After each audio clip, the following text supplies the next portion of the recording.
This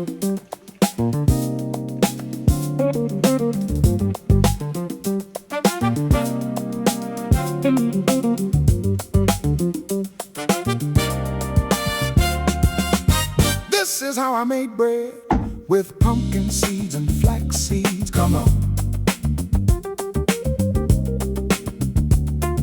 This is how I made bread with pumpkin seeds and flax seeds. Come on. I got some whole wheat flour. Said I got some whole wheat flour. Said I got some wholemeal flour. And then I got some water, and I got some salt, and I got some flour. And then I got some yeast and water, and I got some salt, and I got some flour. This is how I made bread with pumpkin seeds and flax seeds. Come on.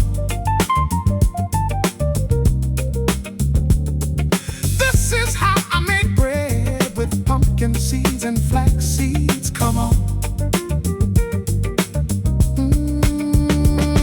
And I got some pumpkin seeds, and I got some flax seeds. Said I got some flax